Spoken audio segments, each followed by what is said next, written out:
नमस्कार दोस्तों, एक नई लर्निंग के साथ हाजिर हूँ और आज की इस लर्निंग में आप देख पा रहे हैं मैं किस पे चर्चा करने वाला हूँ।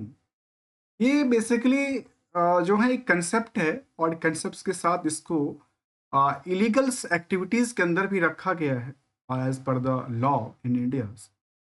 स्टॉक प्राइस मैनिपुलेशंस क्या है और साथ में हम ये भी चर्चा करने की कोशिश करेंगे कि प्राइस सेंसिटिव इन्फॉर्मेशन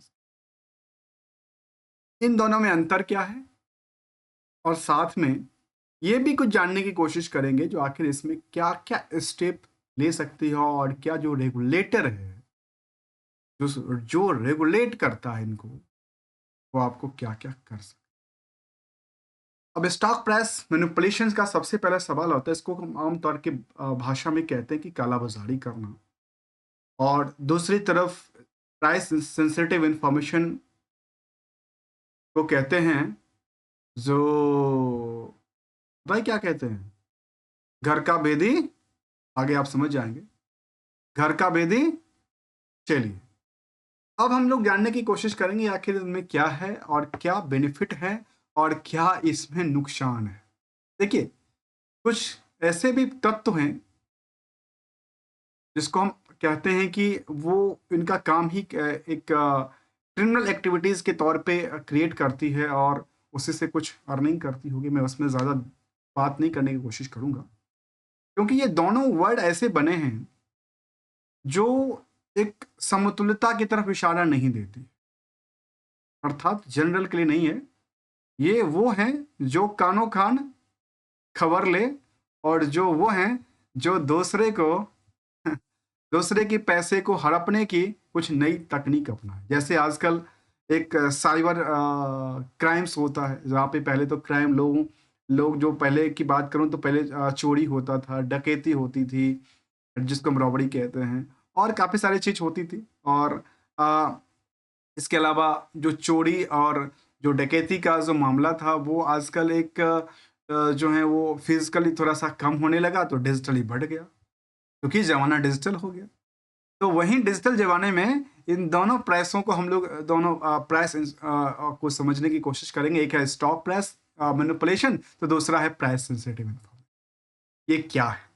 देखिए, यदि हम सही शब्दों में इसको समझें, तो जो स्टॉक प्राइस मैनिपुलेशन का जो मतलब होता है, बेसिकली इसको ये भी कह सकते हैं कि what is the manipulations on stock of stock price को लेकर के। तो इसको सिंपल शब्दों में जैसे हमने कहा कि इनका जो काम है वो कालाबाज़ारी का है, जैसे कुछ डिमांड को बढ़ाना, सप्लाई को कम कर देना, तो जिनके हाथों में ये सिचुएशंस होती है और आजकल एक ज़माना और आ गया है। और वो ज़माना है सोशल मीडिया का, जहाँ पे हम आपके सामने रूबरू होने का मौका ढूँढते हैं और मौका ढूँढते-ढूँढते पहुँच जाते हैं कुछ टॉपिक के साथ, कुछ समझने के लिए, तो कुछ आपके साथ शेयर करने के लिए।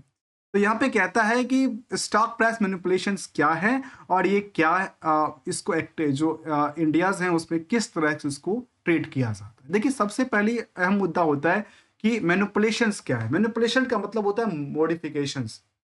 मॉडिफिकेशन का साथ-साथ उसको मिसलीडिंग करना, उसको कुछ फेक करना, कुछ फ़ॉल्सबाज़ी करते रहना, कुछ बड़ी-बड़ी वादा करना, इस तरह की चीज़ हो सकता है। जहाँ पे कहती है जो जो स्टॉक प्राइस मैनिपुलेशंस हैं, मार्केट मैनिपुलेशंस हैं, वो एक क्रिमिनल एक्टिविटीज़ के तहत आती है। कहती है इन्वॉल्विंग ऐसी चीज़ें हैं जहाँ पे attempting to the misleading, mislead करना the market by providing false और मिसलीडिंग इन्फॉर्मेशंस या मिसलीडिंग सिग्नल्स देते हैं अबाउट द फाइनेंशियल इंस्ट्रूमेंट, जहाँ पे सप्लाई डिमांड को लेकर के और प्राइस को लेकर के, शायद इसके लिए कुछ बड़ी हो सकता है और वो फॉल्स बाजी हो, तो फॉल्स बाजी के चक्कर में क्या होगा, डिमांड बढ़ेगी और डिमांड बढ़ने के साथ साथ सप्लाई को रोक दी जाती है। तो इस बीच में कुछ ऐसे प्लेयर होते हैं जो उसको कमाने की एक साधन ढूंढ के चलते हैं और वो एक कमाने की साधन है और कमाने के साधन में एक क्रिमिनल कमाने की साधन मानी जाती है। अब आते हैं दूसरे पहलू, तो आखिर जो हमने चर्चा किया कि प्राइस सेंसिटिव इंफॉर्मेशन क्या था, तो हमने क्या कहा था, घर का बेदी। तो चलिए घर का वेदी की बात करते हैं। जब राज सिंहासन की बात आई थी तो उनकी बात लेकर के एक जगह से दूसरी जगह विस्थापित हो जाना, आ जाना, फिर उस अपने हित के लिए काम करते रहना, वही डेटा यहाँ कहता है। और वो ये कहता है कि कुछ ऐसी इंफॉर्मेशंस जो आपने रेगुलेटर के साथ नहीं साझा किया या रेगुलेटर के साथ साझा करने से पहले ही आपने कानो कान किसी को खबर दे दिया और उस खबर के बेसिस पे किसी ने अपनी एक्टिविटी करके कुछ 2 पैसे का अर्निंग किया, उसको बेसिकली क्या कहते हैं, क्रिमिनल एक्टिविटीज के अंदर रखी जाती है, जिसको कहते हैं फाइनेंशियल क्रिमिनल। अर्थात ये हो गया जो ऐसे इंफॉर्मेशंस हो जिसको लेकर के चाहे कंपनी हो, चाहे वो कहते हैं ना घर की भेदी हो, आपने अपने उनसे पूछा नहीं, लेकिन आपने अपने बेनिफिट के लिए उसको यूज कर लिया।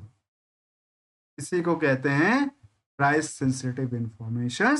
अर्थात यदि हम कंपनी और स्टॉक मार्केट की ही बात करें तो कोई कंपनी या कोई लिस्टेड कंपनी की बात करूं तो वो कोई इंफॉर्मेशन उसको साझा कहाँ करना चाहिए था, उनको साझा करना चाहिए था सेबी के साथ, साझा करना चाहिए था एक्सचेंज के साथ, जो कि रूल्स रेगुलेशन के अकॉर्डिंग है।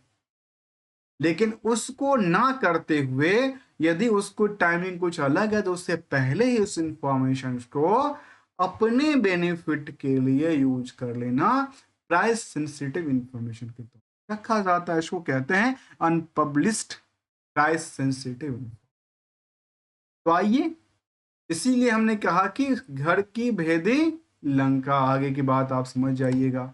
अब एक टॉपिक और आती है जो क्या ये जो हमने जैसे कहा कि दोनों जो एक्टिविटीज हैं वो इलीगल एक्टिविटीज के अंदर आती है, अर्थात क्रिमिनल एक्टिविटीज के अंदर आती है। तो इसमें रेगुलेटर क्या क्या कर सकता है उस पर भी एक नजर हम चर्चा करेंगे। ये कहता है कि is market manipulations is illegals in India. अर्थात हम समझने की कोशिश करते क्या इंडिया में इलीगल ही है? तो जी हाँ, कहती है। इस पे काफी सारे केस चलती रहती है और स्टॉक मार्केट जो मैनिपुलेशंस हैं उसको कहते हैं कि डिटेक्टेड बाय द सेबी, और इसके सेबी के साथ चलता है, जहां पे फ्रेश सीरियस सिविल लायबिलिटीज की बात कहती है, such as a security market van.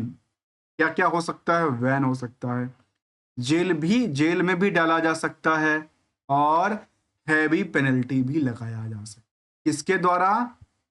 जो इस तरह के लॉ को रेगुलेट कराने का काम करती है उसके द्वारा। अब आते अगले, अगला है जो क्या ये स्टॉक जो है क्या डिफरेंसेस हैं type of the stock manipulations को लेकर के। तो स्टॉक मैनिपुलेशंस में काफी सारे टाइप्स बने हुए हैं, यहाँ पे क्या क्या चीज चल रही है। जहाँ पे कहती है यहाँ पे forms of the market manipulations, जहाँ पे पुल्स करना, पंप एंड डंप करना, क्रॉस मार्केट मैनिपुलेशन करना और quote stuffings are 4 forms in the market. इस तरह के मार्केट में मैनिपुलेट करना। उसमें सबसे ज्यादा जो मार्केट में चलती है वो होता है misleading, miss information, fake news, pump and dump करना। तो पंप एंड डंप के बेसिस पे काफी सारे कंपनियों का केस मार्केट में अवेलेबल्स हैं, जहां पे केस स्टडीज आके किया जा सकता। फिलहाल हम किसी कंपनी की जिक्र नहीं कर रहे हैं। अब यहाँ पे जो मैनिपुलेशंस हैं इसके लेकर के काफी बड़ी रिस्ट्रिक्टेड लॉ भी बनाई गई है, रूल्स रेगुलेशन भी बनाई गई, उस पर भी हम आगे चल के चर्चा करने की कोशिश करेंगे। फिर एक बात आती है कि ये क्या है, कहते हैं जो प्राइस मैनिपुलेशन टेक्निक्स क्या है। इस टेक्निक्स को लेकर के कहती है जो मार्केट मैनिपुलेशन जो है वो क्या कर सकती है, इन्वॉल्व टेक्निक्स है, जिस टेक्निक्स में क्या क्या चीज आती है, जिसमें मिसलीडिंग इंफॉर्मेशन है, जहाँ पे कह सकते हैं कि कंपनी की हो या फिर इंगेजिंग्स हो, या इसके अलावा वो जो सीरीज हैं ऑफ द ट्रांजेक्शन को लेकर के, जो कि इस तरह की चीजों, एक तरह से सिंपल शब्दों में ये कह सकते हैं कि मिसलीडिंग करना और मिसलीड चाहे वो सोशल मीडिया के थ्रू हो, चाहे वो इन्फ्लुएंसर के थ्रू हो, चाहे किसी भी माध्यम से हो, इस तरह की चीज़ों को यदि इन्वॉल्वमेंट है तो मार्केट मैनिपुलेशन के अंदर ही माना जाता है। एक चीज को और जानना जरूरी है, और वो क्या कहती है कि प्राइस सेंसिटिव इंफॉर्मेशन की एग्जांपल क्या हो सकती है। जैसे हमने कहा था, घर का भेदी लंका, और आगे आप समझिएगा क्या है, और कानो कान खबर देने वाले कौन, वो भी समझ जाइएगा। तो इसमें कहती है कि इसमें जो एग्जाम्पल के तौर पे हमने लिया है वो क्या है, कहती है एग्जाम्पल में जहाँ पे काफी सारी चीज हो सकती है, जहाँ पे कहते हैं कि मैंने सब्स्टिट्यूट हो सकती है, और द नॉट द इसेंस से जो जरूरत नहीं है। इसके अलावा कह सकते हैं कि आइटम्स और द इलेक्ट्रॉनिक्स आइटम हो सकती है, इसमें इस तरह की चीजों को करना, मैनिपुलेट किया जा सकता है।